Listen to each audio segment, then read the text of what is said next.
All right. I hate to cut off Silk the Shocker like that, but got to get it going. All right, man. Surreal Talk Radio, your man Calico the Surrealist on WPRK 91.5 FM Winter Park, kicking it after dark with our special guest. I got my co-host in here, so I'm going to introduce y'all to him and get this thing going. We got Auntie August in the building. Hey, y'all. Hey, y'all. Auntie, we got DJ Exclusive in here. What up, cuzzo? Chilling like a villain. Chilling like a villain. All right, man, we got a hot show for y'all lined up. We're going to set this thing off with my surreal topic of the day. Got music from around the way. We got our throwback track and my favorite part of the show, the pump it or dump it. Y'all get to call in and talk to us about the music we playing and everything we saying right here on Surreal Talk Radio. All right, man, my special guest chilling with us tonight, man. This brother right here is one of the highest paid rappers in history, record producer, legendary record mogul that done sold over 1 million records worldwide. He's an actor, an entrepreneur, and now the head coach and president of basketball operations for the University of New Orleans. We got Master P on the line. Oh, you there, bro? What's going on, y'all? Man, what's going on with you, big dog? Man, you know what? Just getting out of practice and about to go get on this flight, but man, went from Master P to Coach P, and I just want to let the fans know I couldn't have did it without y'all. Don't be afraid to grow. Don't be afraid to grow up. Don't be afraid to change. Y'all know where I come from. I come from the bottom, and to be able to create an empire. I'm on this journey now, y'all. It's all about educating the next generation and helping these kids. And the reason I jumped into this whole coaching thing at the University of New Orleans, because my coach saved my life, came to the hood and showed me some stuff, and I want to do the same thing for the next generation. Yeah, man. Well, we ain't gonna keep you too long, man. We know you got that flight to catch and everything like that. But I want to start by asking, well, first of all, thank you so much for doing our show, man. Absolutely. And yeah, man, helping us grow the platform. We appreciate that. So I want to start off by asking you, man, where did you get your business mind from? Yeah, for me, right, my grandfather and grandmother invested in me as a kid. They sent me to Catholic school, and, you know, my grandfather was always like, you know, I might not have the things I need, but I'm going to invest in your education, man. You have to start your own armor. You got to start your own business. That's the only way we're going to be able to make it. And it just stuck with me that so I had somebody that believed in me, even though we was in poverty, but he made sure I knew how to read. I had to read the newspaper when I was a kid. Showed me all these different things, and that's where my foundation came from. And I feel like when you believe in yourself and you have somebody to believe in you and can see bigger things for you than they could see for themselves, I thank God for my grandmother and grandfather for investing the time into me, showing me the stuff that they could never reach, but they wanted me to get it. And you got it, man. That's what's up. Let's talk about doing independent business. Back when everybody wanted to get a deal, you went the independent route. Do you still feel that independent is best for artists these days?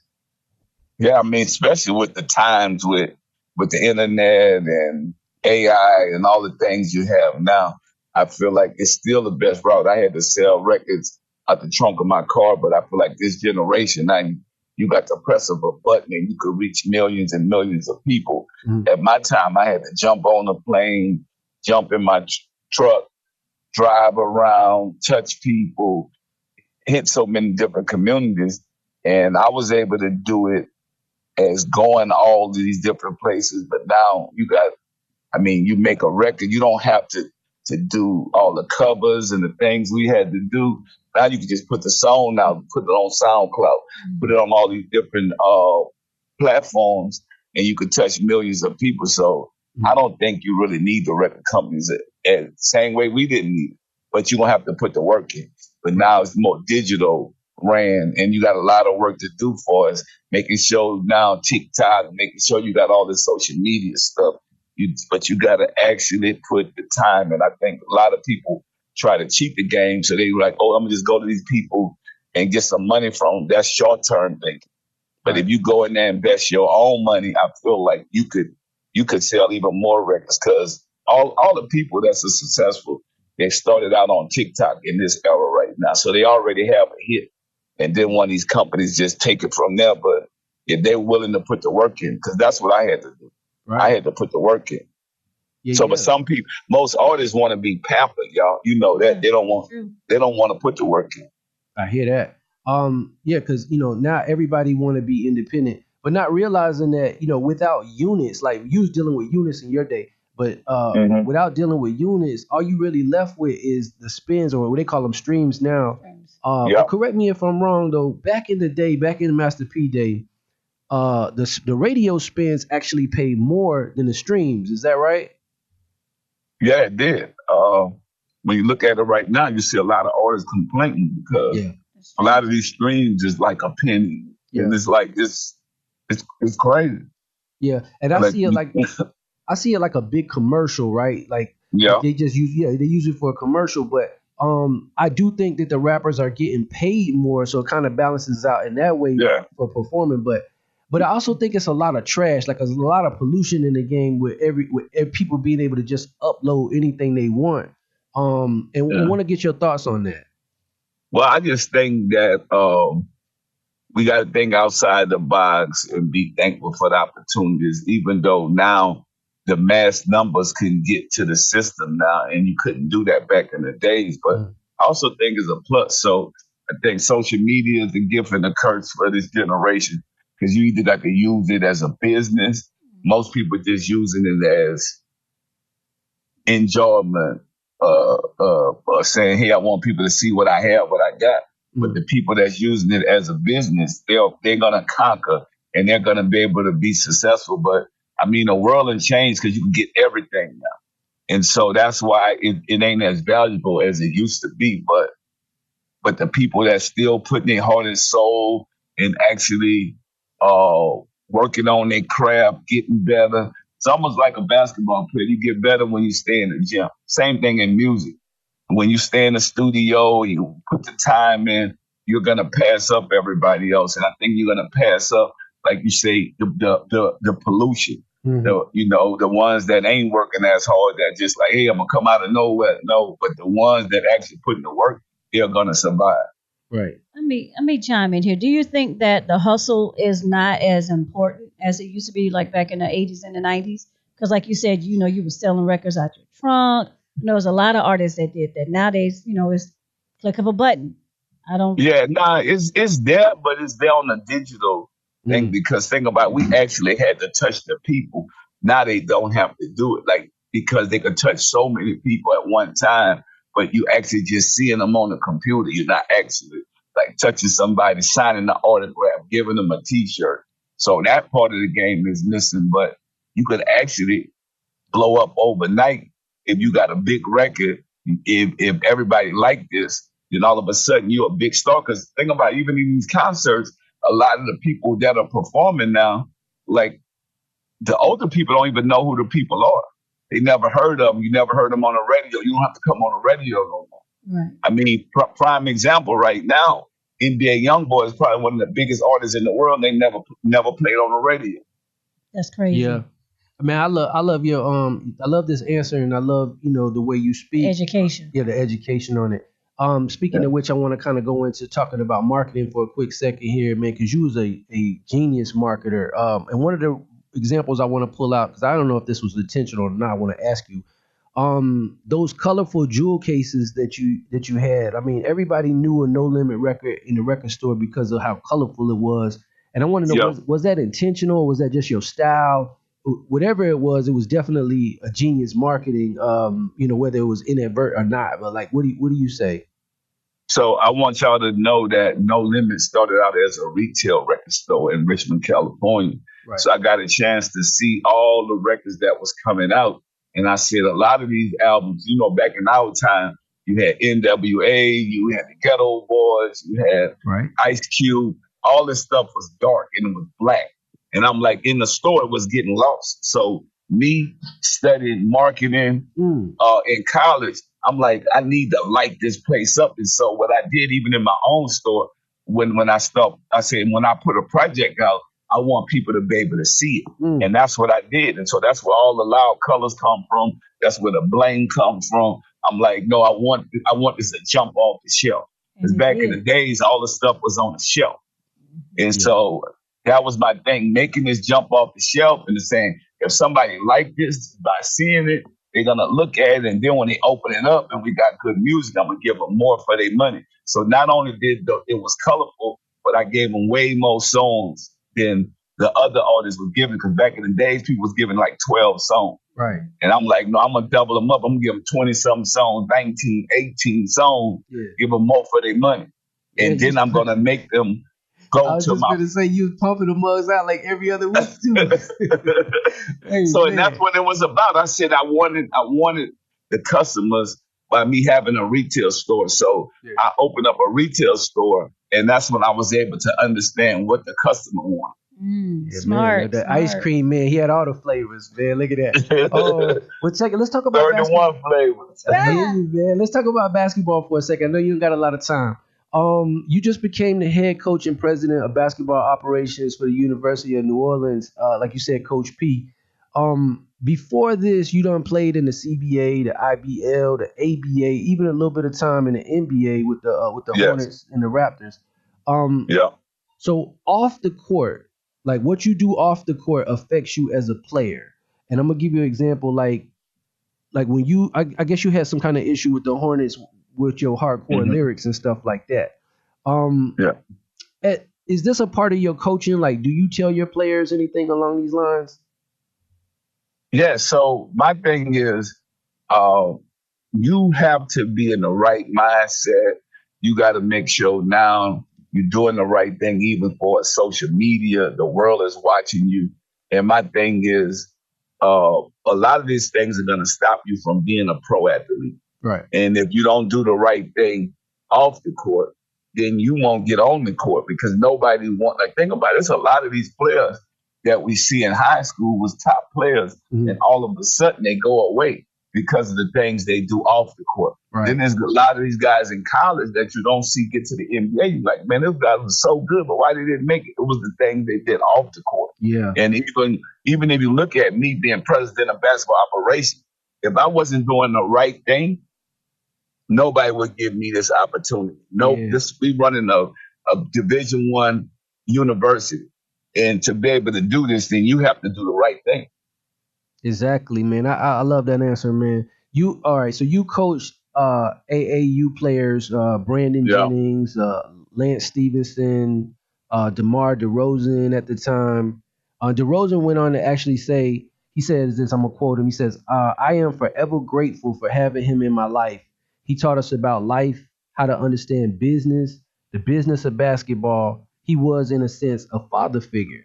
Now I feel this way about you too in terms of like hip hop, because you're like a big brother that kind of taught us the game like a master of the music industry, and we appreciate you sharing, like even what you're sharing right now. At UNO, how do you mix like street smarts and book smarts for these student athletes? Yeah, because the first thing is I'm like a father figure to a lot of these guys on the team. A lot of these guys don't have fathers. But the most important thing, what I look at, right, what I learned on the street, they can't fool me because I done did it all, seen it all. Right. And then I'm letting them know that education is the most important thing because everybody's not going to make it to the NBA. So what's going to happen if you don't make it, right? And that's why I'm teaching them other things. Instead of me paying my guys with the NIL deals and giving it to them personally, I'm teaching them, go get an LLC, go get a corporation. Right. So which a lot of people don't do that because if you just pay these guys directly, then all of a sudden half of their money gone right there. Man, that's huge. And so I'm teaching my kids to where it's like, you know what? I want you guys to win off the court too. I want you to be able to take care of your families. And I want you to be able to build a business because now basketball is a business. It's not just going to college. This is a way a lot of these kids are feeding their families. And if you want to go on and move on, because like I told them, it's only 1% going to make it to the NBA. That's 400 players out of 10 million players trying to get there. So your attitude got to be right. Your decision making got to be right. You got to be around the right people. You got to be willing to do the right thing. You got to have integrity. And so it's all about character in our locker room. If you don't have the right character, then you're not going to be around us because you're gonna go out in the community with me because I feel like we are the community team. And what I'm doing, we all underdogs. Cause me coming from hip hop and into the coaching in Division I basketball, who want to see that? Think about it. So today, me and Shaq just signed a game which his son played for the Sacramento King. I mean, the Sacramento State, Mhm. and me and him just signed off on a game where Sacramento State is going to play the University of New Orleans in a scrimmage exhibition game on October 18th in New Orleans.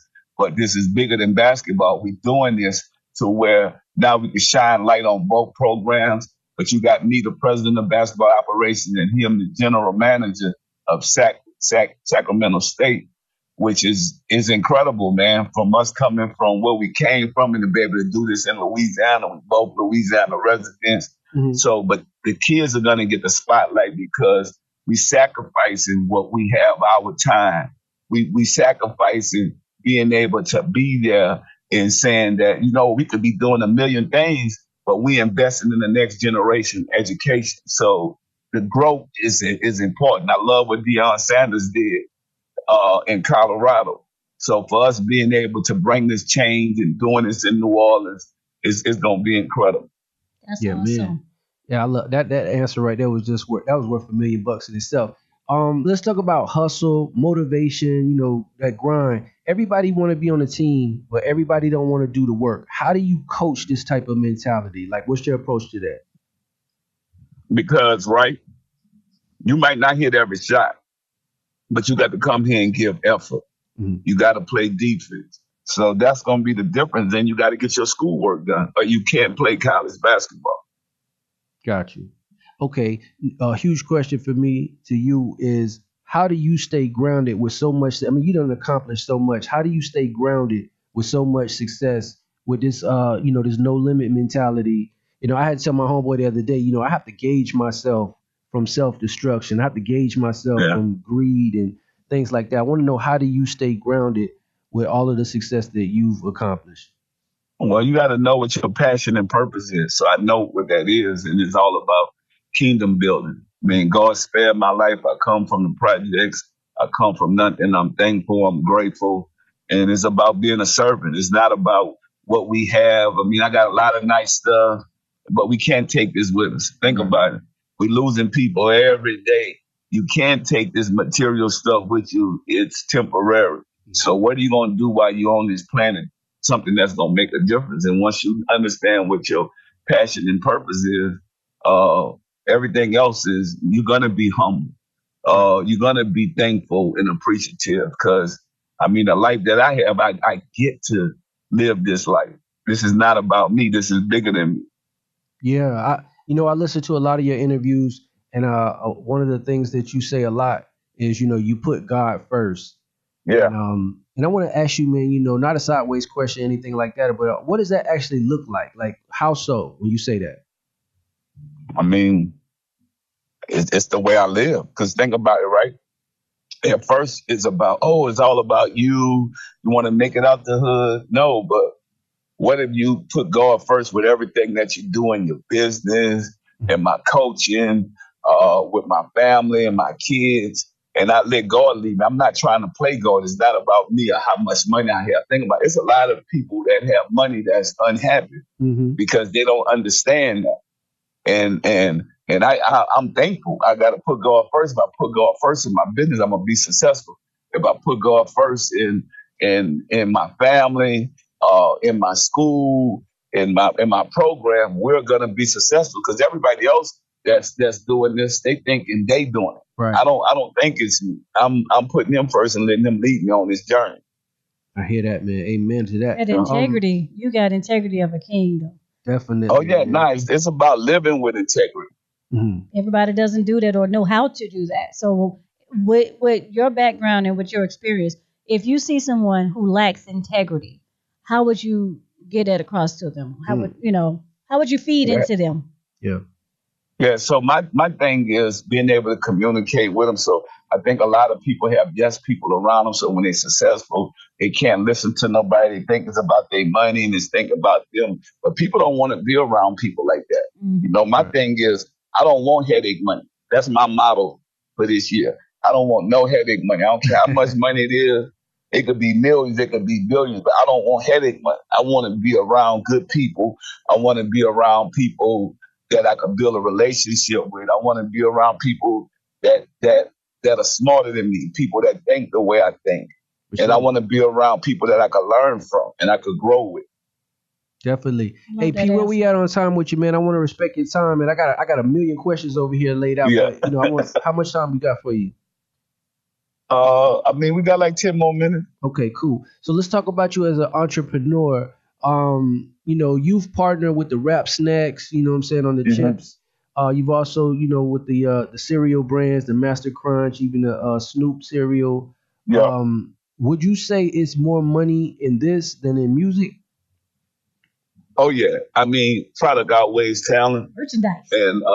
And I think a lot of people don't realize that. I mean, we're building a family brand now because when you look at like Kellogg, you look at Versace, you look at all these are family names. So I built the Miller Family Foods to build that family brand out, to put out healthy foods. Now, as you grow, you get better. You realize that hey, what I need to do to get better, and my customers, my fans, they push me, and so now I'm getting into taking out the color in foods, making sure the food that I create is gluten free, uh, taking less, not putting sugar into the food. So creating Miller Family Foods, I'm just constantly growing and it's all about creating products. I'm Mm. creating a functional basketball shoe now. I'm creating uh, what you call suitcases and Okay, luggage. Mm. luggage, garment bags, like I'm thinking stuff that I know we need that we're gonna use all of the time, but how come we can't put our names and Right, brands be on black it? owned for everything. Right, I right. like Yeah. that. But also, so I want to tell y'all about that word black owned. We want the ownership, but we want to make products for everybody because that's what they I like that. Yeah, I always say that. You know what I'm saying? do. I don't like So when we that's limit. what we mess up at, y'all. We just like, oh, I just want to make some black owned product. No, Yeah. we definitely need it. So when you look at it, right, Fortune 500 companies, we make a tenth of 1% when you talk about African American CEOs. So imagine where we are at ownership. Mhm. But the difference is they create these Fortune 500 companies for everybody. Their products are for everybody. Right. So why Yeah. don't why do you think that there's not a lot of black owned and operated Fortune 500s? Do you think it's Yeah, the because lack of so the mindset that we think. So when we think we got to make this black owned product, right? no, we got to make black owned ownership, but we Mm. don't need to make black owned product because we need to make products for everybody. Yes. Yeah.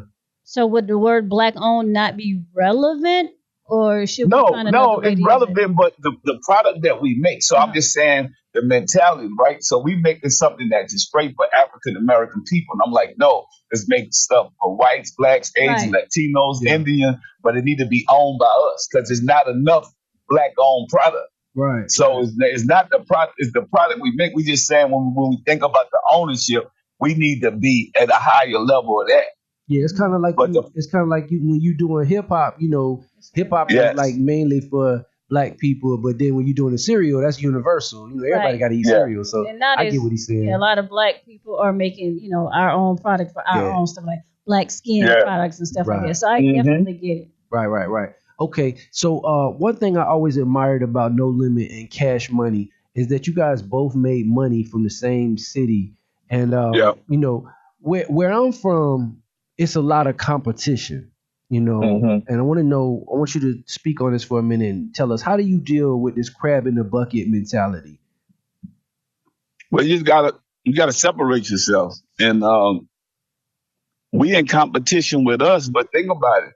You go down to Rodale Drive. You go to every community. They got the same stores, supermarkets. You think they arguing and fussing and fight? No, it's enough for all of us. Mm-hmm. The ones that understand that. Now, the ones that don't understand that, they're not gonna be successful. But when you look at it, I'm telling you what I look at when I go into the mall, I see the same stores.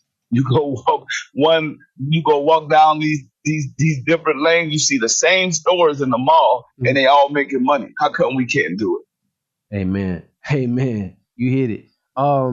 Yeah, so you spoke a little bit on, definitely the basketball coach.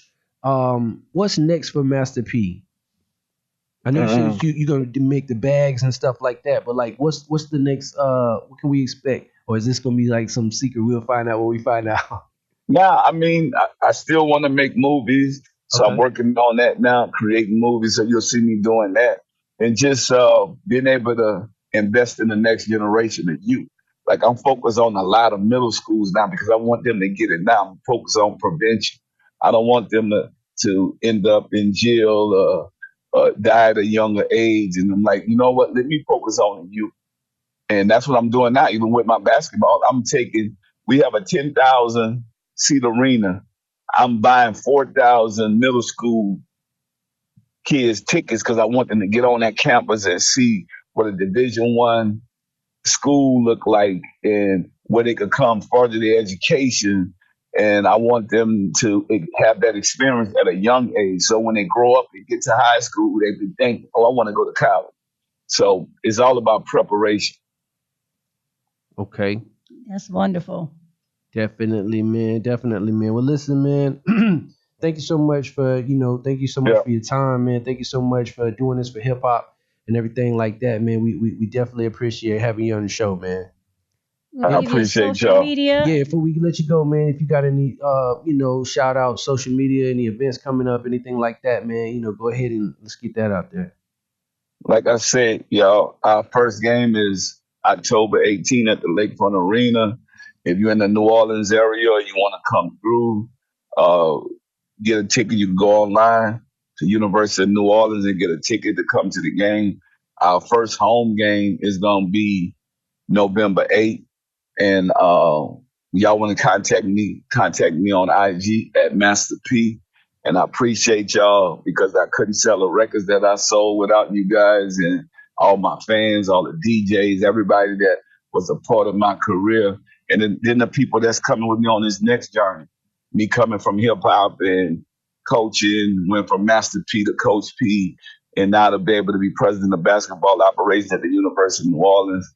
Thank y'all for being on this journey with me. And I want to see other people out there grow, change their life, get better. We get stronger. We stronger together. So salute to everybody on here that's listening.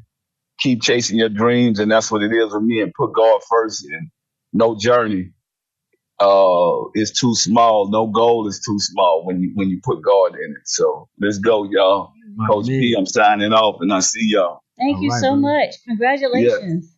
Thank All you. right, y'all. Master P on Surreal Talk Radio. Hope y'all enjoyed the show. Y'all follow us on social media. Check us out on YouTube at Calico Surrealist. If you enjoyed the show and you want to show support, contact WPRK at Rollins College. Thank you so much for rocking with us. We are out of here. Peace.